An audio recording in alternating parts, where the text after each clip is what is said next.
Sejam muito bem-vindos ao Plano Anual de Leitura Bíblica. Aqui, Pastor Everton Ferreira, e nós vamos te ajudar a ler a Bíblia inteira ainda neste ano. Vem com a gente. Estamos usando esta Bíblia, que é a Bíblia 365 Dia e Noite da SBB. Ela tem um plano, e esse plano se consiste em nós lermos trechos da Bíblia. E esses trechos vão se completar numa leitura inteira da Palavra de Deus. Se você está chegando novo, segue daqui para frente, é sempre bom ressaltar. E as leituras que já passaram, você vai atualizando aos poucos, tá bom? Temos uma playlist aqui no nosso canal, Leitura Anual Bíblica, entra na mesma e vai atualizando. Pessoal, ler a Bíblia é bom demais. Você vai crescendo de passo em passo, de fé em fé, vai mergulhando na Palavra de Deus. Deixa a gente te ajudar, tá bom? Se você não é inscrito no canal, se inscreva, dá o like e compartilha para os seus contatos e grupos. Vamos à leitura de hoje. Dia 129, nós vamos ler Juízes a partir do capítulo 10, Salmo 73, Mateus capítulo 13. Juízes 10, Tola e Jair. Depois de Abimeleque, Tola, filho de Puá, filho de Dodô, homem de Isacar, se levantou para livrar Israel. Ele morava em Samir, na região montanhosa de Efraim. Julgou Israel durante 23 anos. Depois morreu e foi sepultado em Samir. Depois dele se levantou Jair, Geliadita, que julgou Israel durante 22 anos. Ele tinha 30 filhos, que cavalgavam 30 jumentos. E eles tinham 30 cidades, a quem chamavam Avote Jair, até o dia de hoje, as quais estão na terra de Gileade. Jair morreu e foi sepultado em Camom. Servidão sob os filisteus e os amonitas. Os filhos de Israel tornaram a fazer o que era mal aos olhos do Senhor e adoraram os Baalins, Astarote, os deuses da Síria e os de Sidom, de Moabe, dos filhos de Amon e dos filisteus. Eles abandonaram o Senhor e deixaram de adorá-lo. Então a ira do Senhor se acendeu contra Israel, e ele os entregou nas mãos dos filisteus e nas mãos dos filhos de Amon, os quais, nesse mesmo ano, esmagaram e oprimiram os filhos de Israel. Durante 18 anos, oprimiram todos os filhos de Israel que estavam do outro lado do Jordão, na terra dos amorreus, que está em Gileade.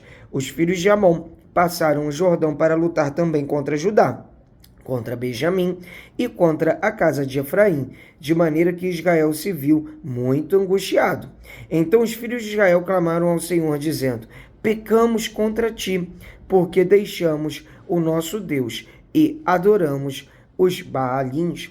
E o Senhor respondeu aos filhos de Israel: quando os egípcios, os amorreus, os filhos de Amon, os filisteus, os sidônios, os amalequitas e os maonitas oprimiram vocês, e vocês clamavam a mim, não é verdade que eu os livrei das mãos deles? Mas vocês me abandonaram e serviram outros deuses, por isso não os livrarei mais. Vão e clamem aos deuses que vocês escolheram, que eles os livrem no tempo do aperto. Mas os filhos de Israel disseram ao Senhor: nós pecamos, faze-nos tudo o que te parecer bem, mas, por favor, livra-nos ainda esta vez. E tiraram os deuses estranhos do meio de si e adoraram ao Senhor, e ele já não pôde reter a sua compaixão diante da desgraça de Israel.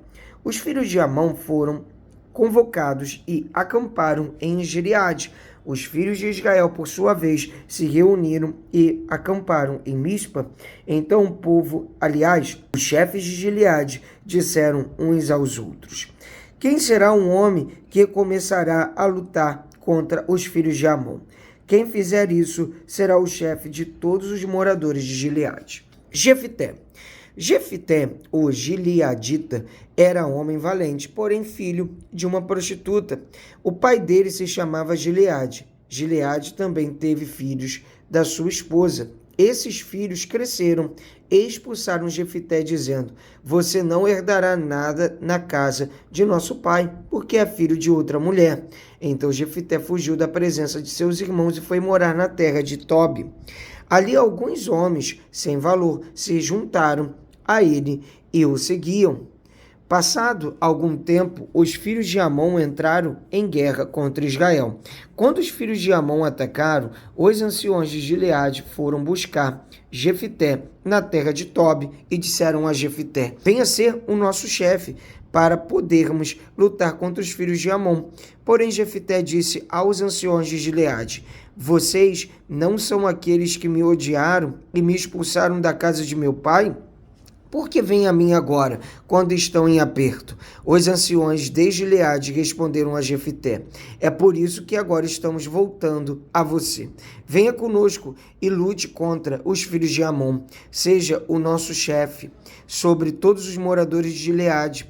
Então Jefité perguntou aos anciões de Gileade: se vocês me fizerem voltar para combater os filhos de Amon e o Senhor os entregar nas minhas mãos, então eu serei o chefe de vocês? Os anciões de Gileade responderam: o Senhor é nossa testemunha de que faremos como você diz. Então Jefité foi com os anciões de Gileade e o povo o pôs por cabeça e chefe sobre si. E Jefité proferiu todas as suas palavras diante do Senhor em Mispa. Jefité enviou mensageiros ao rei dos filhos de Amon, dizendo: o que você tem contra mim para vir e atacar a minha terra? O rei dos filhos de Amon respondeu aos mensageiros de Jefité: é porque, quando Israel saiu do Egito, tomou a minha terra desde o Armon até o Jaboque e até o Jordão. Devolva-me agora essa terra pacificamente. Porém, Jefité tornou a enviar mensageiros ao rei dos filhos de Amon, dizendo: assim diz Jefité: Israel não tomou nem a terra dos Moabitas, nem a terra dos filhos de Amon, porque quando Israel saiu do Egito, andou pelo deserto até o Mar Vermelho e chegou a Cádiz. Então Israel enviou mensageiros ao rei dos Edomitas, dizendo: peço que você me deixe passar pela sua terra. Porém, o rei dos Edomitas não lhe deu ouvidos. Israel mandou pedir a mesma coisa ao rei dos Moabitas, mas ele também não quis atender. E assim Israel ficou em Cádiz. Depois andou pelo deserto e rodeou a terra dos Edomitas e a terra dos Moabitas e chegou a leste da terra destes e acampou do outro lado de Arnon. Não entrou no território dos Moabitas, porque Arnon é a fronteira deles. Então Israel enviou mensageiros a Seom, rei dos amorreus, rei de Esbom. Israel lhe disse: por favor, deixe-nos passar pela sua terra até o nosso destino. Porém, Seom, não confiando em Israel, recusou deixá-lo passar pelo seu território. Pelo contrário, reuniu todo o seu povo, acampou em Jaza e lutou contra Israel. O Senhor, Deus de Israel, entregou Seom e todo o seu povo nas mãos de Israel, que os derrotou. E Israel tomou posse das terras dos amorreus que moravam naquele lugar. Os israelitas tomaram posse de todo o território dos amorreus, desde o Arnon até o Jaboque, e desde o deserto até o Jordão. Assim o Senhor Deus de Israel expulsou os amorreus de diante do seu povo de Israel. E você pretende ser dono dessa terra? Não é fato que você considera como sua propriedade aquilo que Quemos, seu Deus, lhe dá? Assim, nós possuímos o território de todos os que o Senhor, nosso Deus, expulsou de diante de nós. Você pensa que é melhor do que Balaque, filho de Zippor, rei dos Moabitas? Será que alguma vez ele entrou em conflito com Israel ou lutou contra ele? Enquanto Israel morou durante 300 anos em Esbom e nas suas vilas, e em Aroer e nas suas vilas, e em todas as cidades que ficam às margens de Arnon. Por que vocês, amonitas, não as recuperaram durante esse tempo? Portanto, não sou eu quem pecou contra você, porém você faz mal em lutar contra mim. O Senhor, que é juiz, julgue hoje entre os filhos de Israel e os filhos de Amon. Porém, o rei dos filhos de Amon não deu ouvidos à mensagem que Jefité lhe havia mandado. O voto de Jefité. Então o Espírito do Senhor veio sobre Jefité. Ele atravessou Gileade e Manassés, e passando por Mispa de Gileade, foi até os filhos de Amon. Jefité fez um voto ao Senhor, dizendo: se de fato entregares os filhos de Amon nas minhas mãos, Quem primeiro sair da porta da minha casa para se encontrar comigo, quando eu voltar vitorioso sobre os filhos de Amon, esse será do Senhor, e eu o oferecerei em holocausto. Assim Jefité foi de encontro aos filhos de Amon para lutar contra eles, e o Senhor os entregou nas mãos de Jefité. Ele os derrotou desde Aroê até as proximidades de Minite, 20 cidades ao todo, e até Abel-Queramim. Foi uma grande derrota para os filhos de Amon, que assim foram subjugados pelos filhos de Israel. Vamos ler agora Salmo 73, o problema da prosperidade dos maus. Salmo de Asaf. De fato, Deus é bom para com Israel, para com os de coração limpo. Quanto a mim, porém, quase me resvalaram os pés. Pouco faltou para que se desviassem os meus passos, pois eu invejava os arrogantes ao ver a prosperidade dos maus. Para eles não há preocupações, o seu corpo é forte e sadio. Não partilham das canseiras dos mortais, nem são afligidos como os outros. Por isso a soberba os cinge como um colar, e a violência os envolve como um manto. Os olhos saltam-lhes de tanta gordura. Do coração deles brotam fantasias, zombam e falam com maldade, falam da opressão com arrogância, abrem a boca para falar contra os céus, e a língua deles percorre a terra. Por isso o seu povo se volta para eles e os tem por fonte, da qual bebe com avidez. Eles dizem: como Deus ficará sabendo? Por acaso o Altíssimo tem algum conhecimento? Eis que estes são os ímpios, e sempre tranquilos aumentam as suas riquezas. Com certeza foi inútil conservar puro o meu coração e lavar as minhas mãos na inocência. Pois o dia inteiro sou afligido e cada manhã sou castigado. Se eu tivesse pensado em falar tais palavras, já aí teria traído a geração de teus filhos, ó Deus, em só refletir para compreender isso. Achei que a tarefa era pesada demais para mim, até que entrei no santuário de Deus e descobri qual seria o fim deles. Tu certamente os põe em lugares escorregadios e os fazes cair na destruição. Como são destruídos num instante, são totalmente aniquilados de terror, como acontece com o sonho quando alguém acorda.